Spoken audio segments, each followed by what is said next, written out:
You know, the thing we've learned in the last few weeks with the economic statistics coming out was that when the Obama administration began, the economy was actually even deeper in a recession than anyone knew at the time, and that meant we had a longer way to climb out.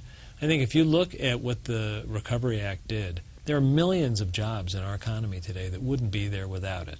Millions of jobs. What kind of jobs are they? Where are they? They're the direct jobs that were created through spending on everything ranging from public works programs to keeping teachers and firemen at work because of assistance to state and local governments. Indirectly, it was a program of stimulus that created demand through a whole variety of mechanisms just to get people spending money. If you were redrawing that, would you still use the tax incentives the way you did? So I think that between the public works, the tax relief, and the transfer payments to state and local governments and to individuals, it was a pretty effective package.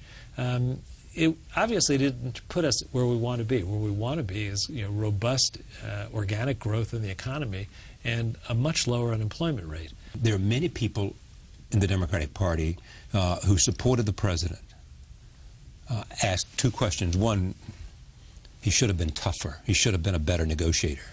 And how far was he prepared to go in terms of cutting entitlements, extending Social Security, the age of retirement, those kinds of things, because they were never really on the table as far as anybody could see.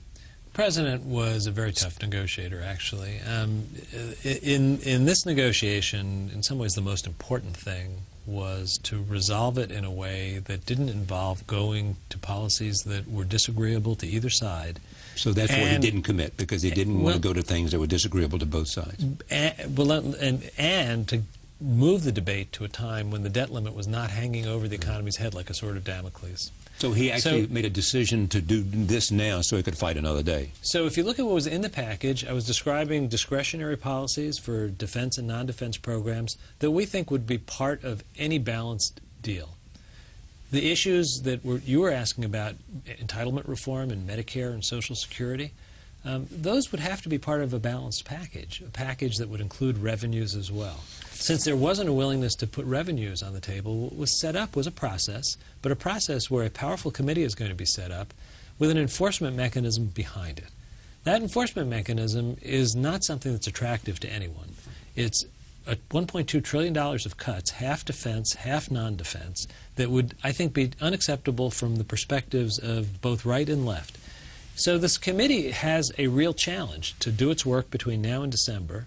And I think it's important to look what happens if the committee fails. I hope the committee succeeds. We're going to do everything we can. As the president said today, he's going to put a balanced plan out there for the committee to have to work with.